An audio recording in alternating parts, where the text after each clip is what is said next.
Vamos a referirnos a la propiedad intelectual, el concepto y ubicación de la propiedad intelectual en relación con la propiedad común.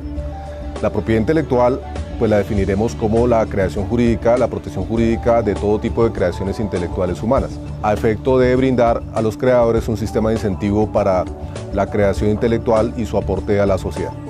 La propiedad intelectual comprende la protección de dos tipos de creaciones, las creaciones en el campo del ingenio y las creaciones en el campo del talento humano. Se refiere a las creaciones en el campo del ingenio, los avances tecnológicos o técnicos en los distintos campos, así como la protección de los signos distintivos aplicados o referidos a las prestaciones mercantiles y su identificación. Esto sería objeto de la protección de la propiedad industrial. Asimismo, se protegen las creaciones del talento humano, manifestadas en las obras literarias y artísticas protegibles por el derecho de autor y por las prestaciones denominadas derechos conexos, que protegen cierto tipo de aportes o prestaciones que colaboran a la difusión de las obras intelectuales, artísticas o literarias.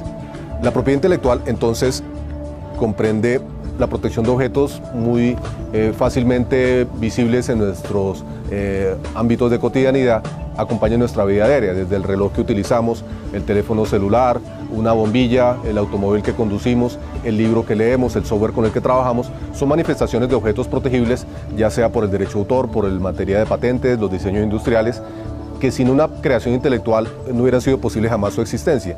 Entonces la propiedad intelectual está llamada a proteger los distintos campos de la creación humana en el ingenio y el talento. Otro concepto necesario para comprender el concepto de la propiedad intelectual es la protección de los bienes inmateriales. La propiedad intelectual protege la creación como un bien inmaterial o intangible susceptible de apropiación.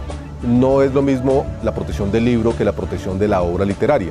El libro es un ser tangible, un elemento tangible, mientras que la obra literaria es un bien intangible, un bien inmaterial que surge de la creación humana y que mediante el derecho de autor y la propiedad intelectual encuentra apropiabilidad. Para ubicar conceptualmente la propiedad intelectual es importante diferenciarla de la propiedad común. En primer término tendríamos que hablar que también existen semejanzas. Una semejanza tiene que ver con los atributos. La posibilidad de usar, gozar y disponer exclusivamente de la cosa es común también a la propiedad intelectual porque a través de ella se garantiza un derecho exclusivo a la fabricación, comercialización, explotación en el mercado de los bienes protegidos. Asimismo, el ius prohibendi, la posibilidad de excluir a terceros del uso no autorizado de la cosa, es común a la propiedad intelectual porque también en la propiedad intelectual existe un derecho exclusivo y excluyente para impedir que terceros se sirvan del bien protegido a efectos, por ejemplo, de comercialización o explotación en el mercado.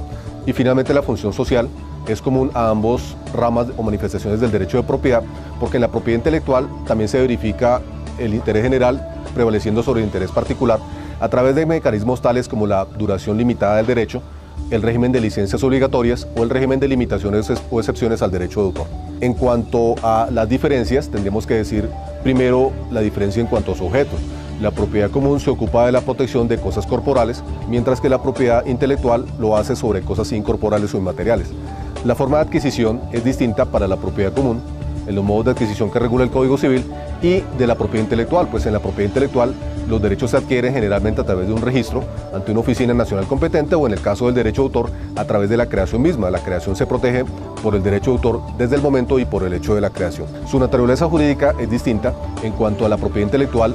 Abarca no solamente derechos económico-patrimoniales, sino también extrapatrimoniales o personalísimos, como es el caso de los derechos morales del autor. El fundamento legal también está radicado en normas distintas para la propiedad común del Código Civil.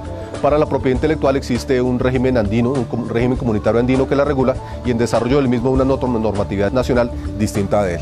Y finalmente, el efecto del transcurso del tiempo, en tanto la propiedad intelectual está llamada a distinguirse por un término de protección definido, como es el caso de las patentes y nuevas creaciones, donde se protege por 20 años, contados a partir de la fecha de solicitud ante la autoridad registral, o la vida del autor más 80 años, como es el caso del derecho de autor. El derecho está llamado a distinguirse por el transcurso del tiempo, cosa que no sucede en la propiedad común.